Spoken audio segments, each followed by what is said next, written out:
আসসালামু আলাইকুম। আজ আপনাদের সাথে শেয়ার করছি মাংস রান্না এবং সেটা টমেটো দিয়ে।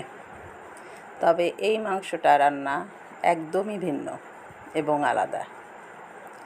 একবার এভাবে মাংস রান্না করে খেয়ে দেখুন, খুব সুস্বাদু লাগবে। আমরা তো অনেকভাবে মাংস রান্না খেয়েছি, কিন্তু এইভাবে মাংস রান্না খাইছি কয়জন জানি না।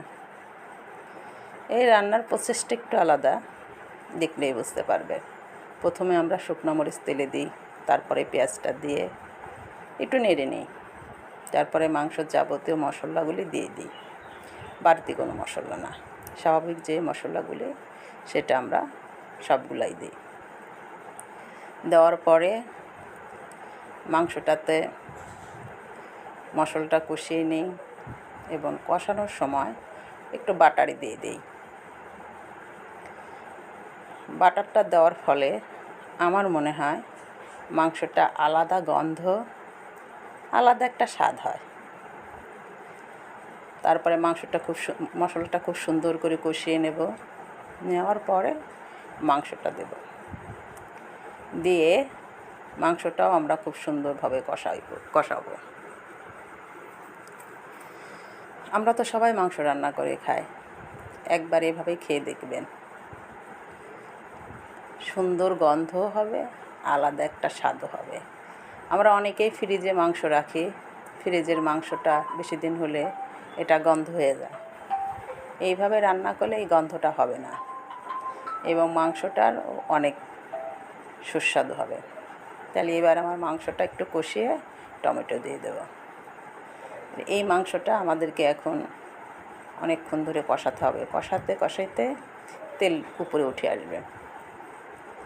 যখন মাংসটার তেল উপরে উঠে আসবে তখনই মাংসটা কষানো শেষ হবে। তাহলে কিছুক্ষণ আমরা মাংসটা কষিয়ে নিই। এই মাংসটা পানি ছেড়ে দিছে, মাংসটার পানিটা শুকিয়ে নেব। তারপরে মাংসটাতে নতুন করে পানি দেব। একটা কথাই আছে না, মানিকের খানিক খাও।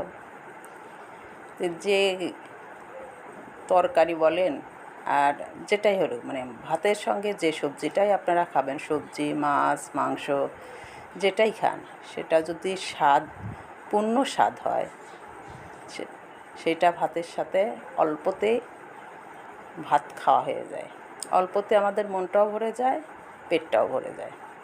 এই জন্য আগেকার মানুষ বলতো মানিকের খানিক খাও। হ্যাঁ, মাংসটা প্রায় কষানো শেষ হয়ে আসছে। দেখুন, তেলটা উপরে উঠে আসছে। এই তেলের মধ্যে আরও কিছুক্ষণ কষিয়ে নিলাম। নেওয়ার পর যথেষ্ট পরিমাণ, মানে আমরা যতটুকু ঝোল খাবো, আমাদের পরিবারের যতটুকু ঝোলের প্রয়োজন, ঠিক ততটুকুই ঝোল দেব। দেখুন, আমি মাংস কষিয়েছি, আমার কিন্তু টমেটো সিদ্ধ হয়ে গেছে, কিন্তু একটাও গলে নাই। টমেটোগুলো আলুর মতো ঠিক দানা দানা হয়ে আছে। এই টমেটোগুলো গলবে না।